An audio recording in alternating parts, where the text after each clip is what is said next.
Prince Amun was enjoying a quiet evening in the palace when his mother, Queen Nefertari, summoned him to her chambers. He found her pacing the room, her face creased with worry. "What is it, mother?" Amun asked, concerned. "The Scepter of Osiris has been stolen from the royal treasury," Nefertari said, her voice tight with anger. "We must retrieve it at once, before it falls into the wrong hands." Amun felt a surge of excitement and fear. The Scepter of Osiris was a powerful artifact, said to hold the key to controlling the forces of nature. If it fell into the wrong hands, it could spell disaster for the kingdom. "I'll find it, mother," Amun said, with determination. "I won't let you down." Nefertari gave him a fierce hug. "I know you won't," she said. "But be careful, my son. There are many who would kill to get their hands on the scepter." With a heavy heart, Amun set out on his quest. He traveled across the desert, facing many dangers and challenges along the way. He battled bandits and thieves, crossed treacherous rivers, and braved scorching heat and biting cold. But through it all, he kept his eyes fixed on his goal, to retrieve the Scepter of Osiris and prove himself worthy of the throne. One night, as he was resting by a campfire, he met a mysterious traveler named Zara.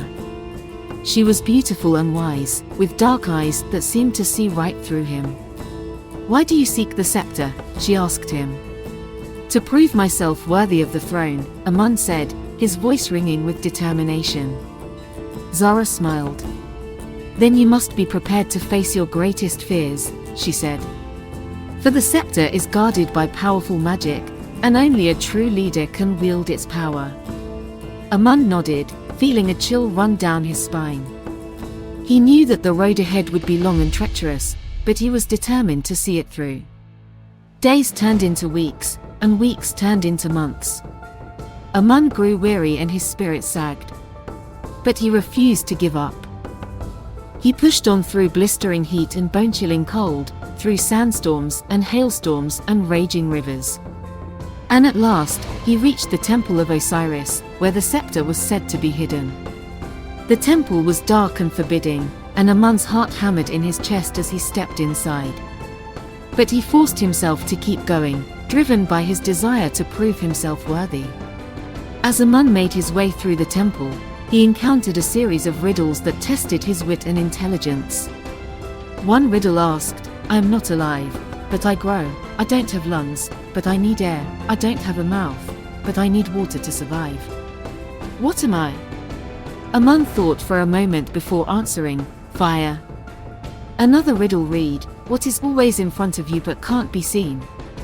Amun puzzled over this for a while before realizing the answer was the future. As Amun approached the inner sanctum, he heard a loud growling coming from behind a door.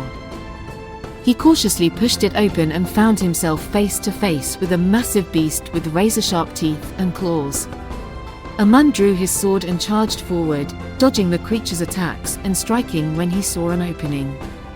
After a long and grueling battle, Amun finally slayed the beast with a well-placed strike to its heart. As he crossed the swollen river, Amun heard the sound of rushing water growing louder and louder. Suddenly, he found himself caught in a whirlpool, spinning faster and faster towards the center. He struggled to keep his head above water and searched for a way out. As he spun around, he spotted a small rock ledge on the side of the river. With all his might, he swam towards it and pulled himself up, catching his breath and wiping the water from his eyes. In the winding passages of the temple, Amun was forced to use his torch to navigate the dark and dangerous corridors. He heard the sound of scurrying rats and the occasional whispering voice, but he refused to let fear take hold. Suddenly, he found himself standing before a massive pit with no clear way across. He searched for a hidden passage or a secret lever, but found nothing. After a few moments, he realized that the only way across was to jump. With a deep breath, he leaped across the gap, landing safely on the other side. And at last, he reached the inner sanctum, where the scepter lay waiting. With trembling hands, Amun reached out and took the scepter. It felt warm and powerful in his grasp, and he felt a surge of energy coursing through his veins. But as he turned to leave, he heard a voice behind him. "Not so fast, young prince." Amun spun around, his heart in his throat. And there, standing before him, was the treacherous general who had stolen the scepter in the first place. "You'll never leave this place alive," the general sneered. Amun braced himself for the fight of his life. He knew that he was outnumbered and outmatched. But he refused to give up without a fight. The battle was fierce and brutal, but in the end, Amun emerged victorious. He stood there, his chest heaving, holding the Scepter of Osiris in one hand and the defeated general's sword in the other. The room was silent except for his ragged breathing. Amun felt a sense of pride and accomplishment surge through him.